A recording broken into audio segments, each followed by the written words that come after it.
nigériens et pas des moindres, que notre uranium a moins de valeur que de l'argile, que l'apport des oignons ou je ne sais pas de quelques feuilles de gabou ont plus de devises à procurer au Niger. Mais nous ne sommes pas naïfs. Nous savons que ça là c'est un narratif pour convaincre les Nigériens de l'inutilité de son uranium. Allez-y voir le fait d'avoir arrêté ce pillage systématique. Allez-y voir l'effet que ça a produit dans la politique d'Emmanuel Macron.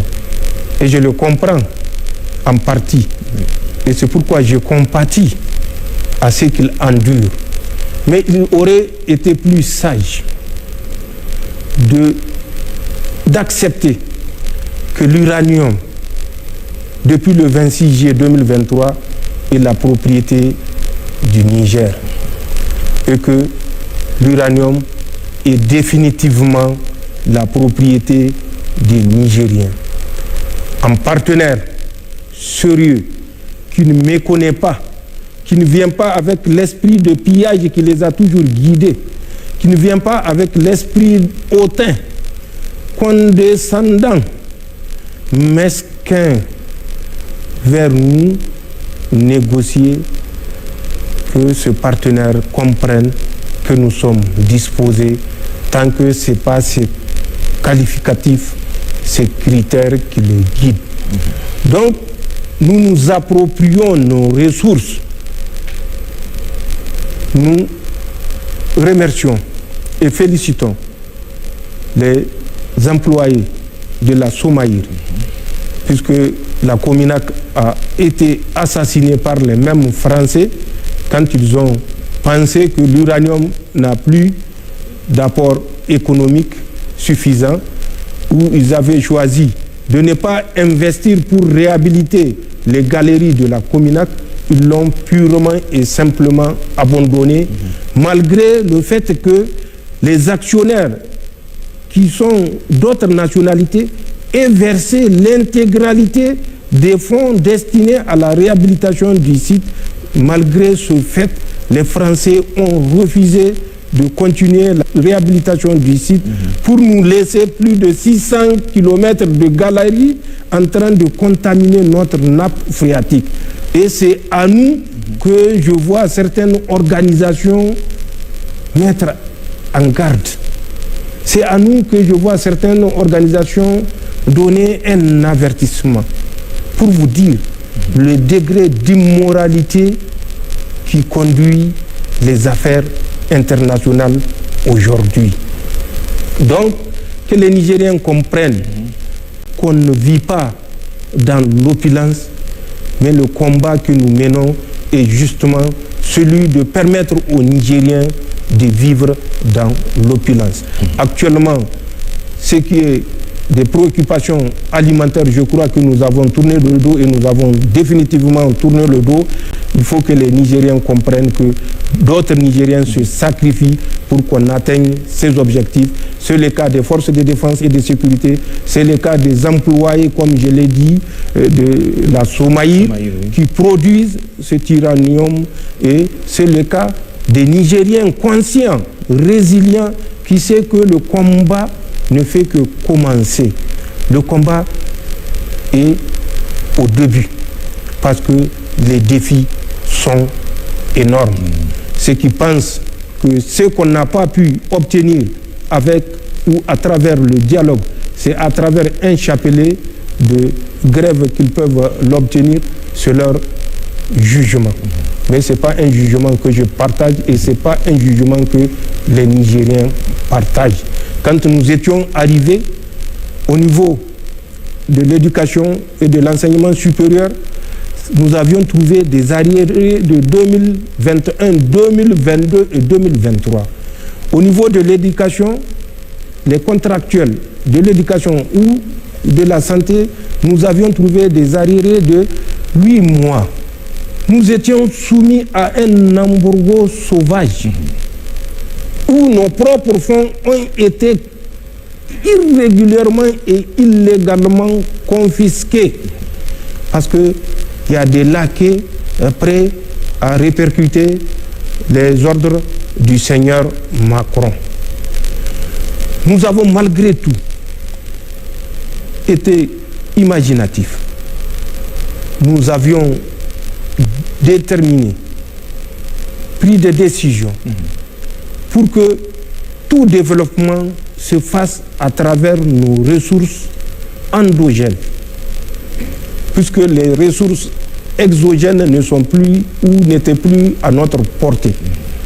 Même les ressources endogènes qui étaient dans un circuit que nous ne contrôlons pas ont été mises hors de notre portée. Malgré tout, nous avons réussi, au moment où je parle, à ramener ces arriérés-là à peut-être fin 2025.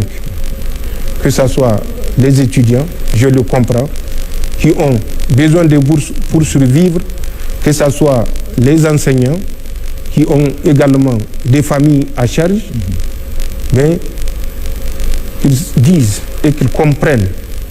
Nous sommes 27 millions. Sur les 27 millions, il y a moins de 200 000 qui ont un salaire mensuel. Les 27 millions, c'est à travers l'investissement que l'État fait qu'ils sentent que l'État existe, qu'ils sentent que l'État est là pour leur faciliter la vie. Donc, que les autres également, qui ont ce privilège de se prévaloir d'un salaire à la fin de chaque mois, comprennent que c'est des sacrifices énormes qui sont consentis pour réduire les arriérés que nous avions trouvés et essayer d'être réguliers. Au moment où je vous parle, les contractuels ont un reliquat de 2,6 milliards pour le paiement de décembre. Et les bourses, je crois, c'est 444 millions pour décembre. Donc nous sommes conscients, nous suivons, mais qu'ils comprennent que c'est le moment de sacrifice. De la même façon que nous nous sommes évertués à réduire les mois d'arriérés qu'ils avaient à notre arrivée et sous embargo, ce n'est pas avec plaisir que nous accusons des retards d'arriérés. Qu'ils comprennent que des militaires, des FDS, accusés également des mois d'arriérés. Pourtant, ils se sacrifiaient pour ce même pays. Ils mouraient pour ce même pays. Qu'est-ce qui fait ça? C'est la conviction que si nous ne faisons pas le combat, personne ne le fera à notre place. Et qui dit combat, dit combat. C'est la lutte. La lutte, ce n'est pas dans un salon qu'elle se mène. La lutte, elle est matérielle, elle est physique, elle est morale. Il faut que les gens comprennent ceci pour que tout ce qui arrive en retard ne soit pas pris comme un défi, comme une manifestation de mauvaise foi, mais comme un défi circonstanciel, comme un défi conjoncturel. Et c'est ce que j'ai à dire par rapport à votre question. D'accord. Monsieur le Président, en ce moment difficile pour tous, vous venez de le dire, beaucoup de nos compatriotes pensent qu'il faut revoir le train de vie de l'État pour faire les économies nécessaires en vue de s'adapter à la situation conjoncturelle. On parle notamment du parc auto de l'État, des multiples cérémonies financées par l'administration et de certaines missions à l'intérieur comme à l'extérieur du pays. Ma question est de savoir comment votre gouvernement appréhende cette situation, Monsieur le Président. Pour répondre à votre question, je vais caricaturer. vous savez, vous avez une connaissance sur la mythologie gréco-romaine. Mythologie gréco-romaine. Les dieux Zeus, Apollon, les Héra, les Aréna, les Christina, ou les nymphes de montagne, telles que la mère de Achille, Thétis, ou Écho, pour vous parler de Écho. Écho est une nymphe de montagne dans la mythologie gréco-romaine. Écho a commis l'imprudence de s'immiscer dans l'affaire d'un couple. Ce couple-là, dans leur mythologie, c'est le dieu Zeus et sa femme Hérate. Écho, cette nymphe, a diverti Hérate, l'épouse de Zeus. Et pendant ce temps, Zeus a triché dans une relation extra-conjugale. Quand Hérate a découvert le jeu trouble que Écho a joué, elle l'a maudite en lui lançant un sort comme quoi toute sa vie elle ne pourra construire une phrase d'elle-même. Elle passera le restant de sa vie à répéter les derniers mots de la phrase d'autrui. Et c'est ce qui fait ce phénomène acoustique qu'on appelle écho. Si vous êtes dans des régions montagneuses, quand vous criez, vous entendez la répercussion.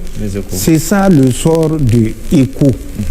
Ce couple-là, dans leur mythologie, c'est le dieu Zeus et sa femme Hérate.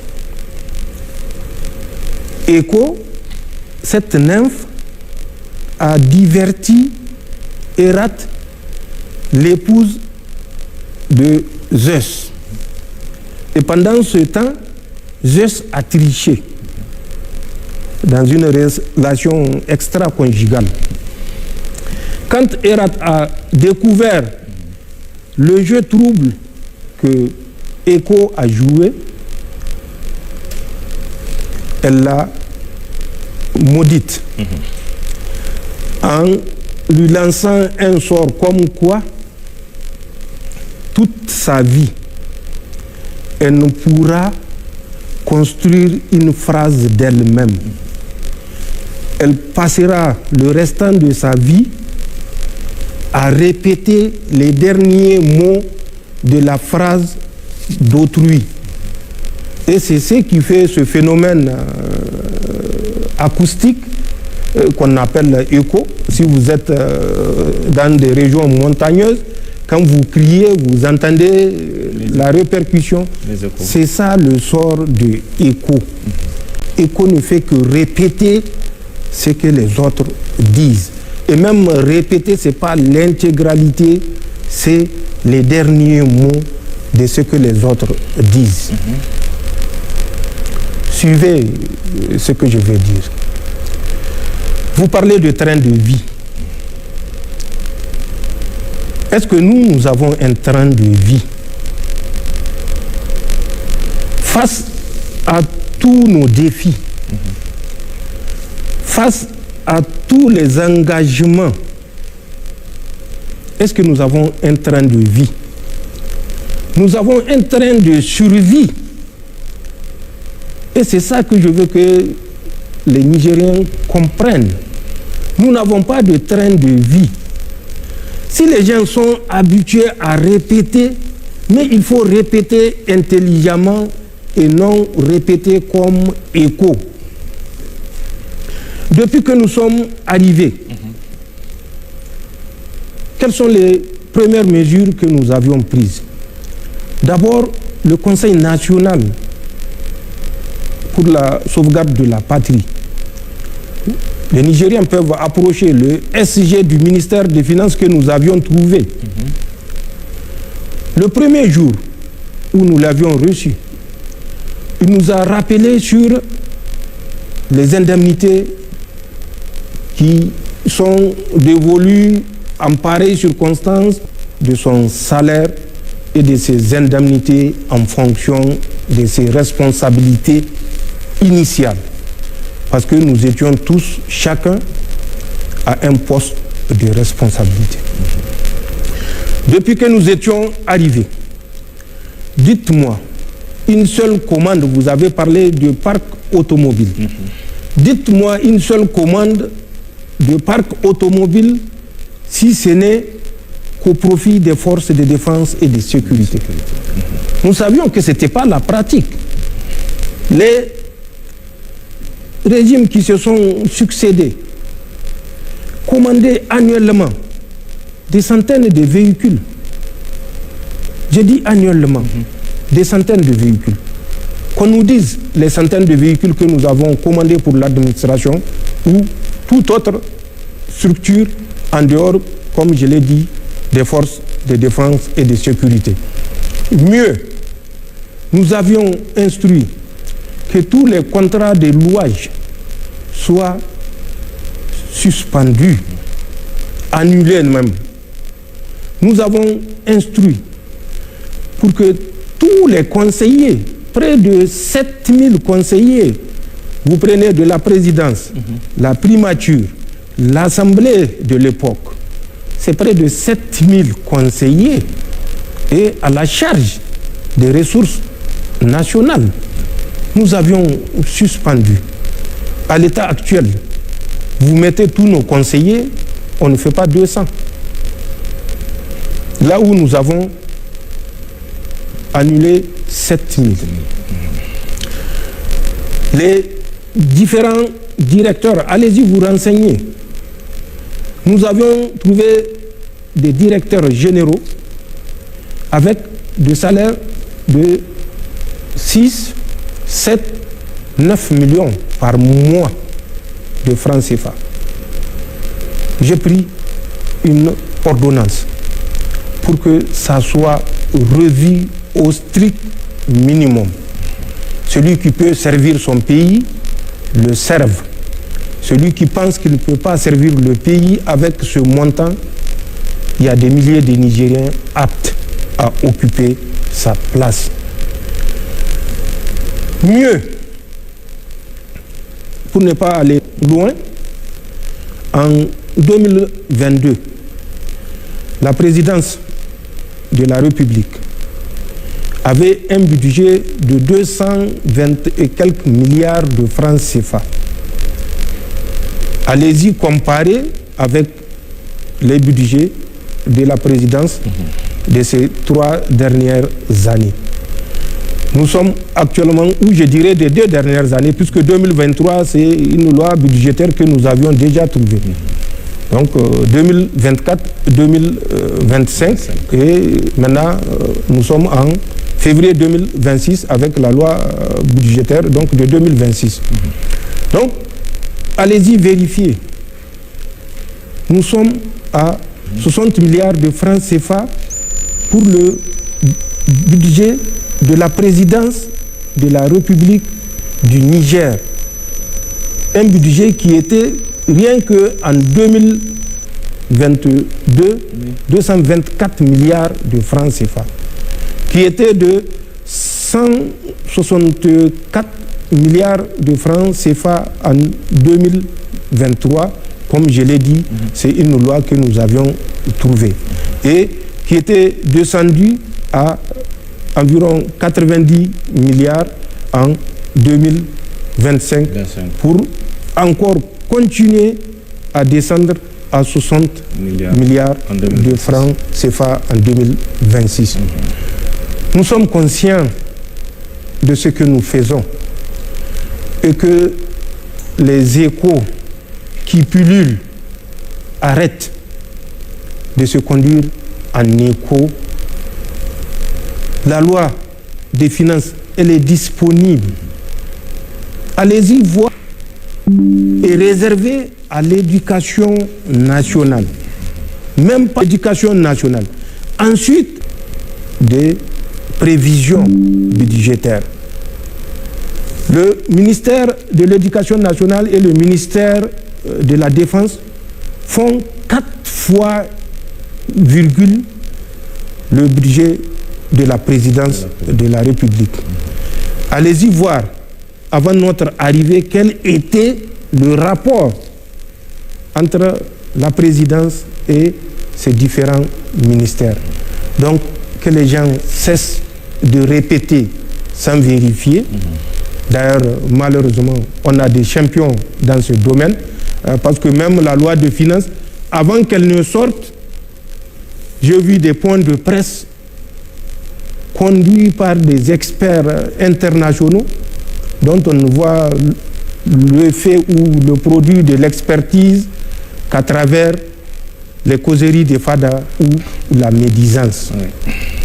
Que les Nigériens apprennent à ne pas se laisser embobiner, qu'ils apprennent à lire quand la loi de finances est adoptée, qu'ils s'approprient cette loi de finances, qu'ils l'étudient et qu'ils voient les propositions qui sont faites et de quelle réalité tiennent compte ces propositions. Donc, je ne me reconnais pas, aucune institution, aucun gouvernement ne se reconnaît dans un train de vie. Allez-y voir les salaires des ministres. Je ne veux pas le dévoiler puisque nos échos portent loin. Allez-y voir le salaire de nos conseillers pour la refondation. Vous comprendrez que c'est une misère, même si certains, d'ailleurs j'ai vu même parmi les conseillers, sont sortis pour penser qu'ils étaient gâtés. Nous ne sommes pas dans la démagogie, nous sommes dans la réalité. Nous ne sommes pas dans le virtuel, nous sommes dans le pragmatisme. Et nous sommes conscients des responsabilités qui nous incombent. De notre arrivée à aujourd'hui, nous n'avons commandé aucun véhicule de luxe pour faire plaisir à un président des institutions ou à un ministre. Tout ce que nous avons fait s'inscrit dans le strict minimum pour permettre à nos forces de défense et de sécurité de mener le combat terrestre et aérien dans de meilleures conditions. Et même ça, difficilement, parce que l'environnement global, mondial est difficile. Non pas pour le Niger seul, mais pour tous les pays du monde. Donc, voilà la réponse que je porte à ECHO, que ça soit ECHO avec O tout simplement, ou bien ECHO avec S, et que les Nigériens sachent être sourds face à ces oiseaux de mauvaise augure. Voilà.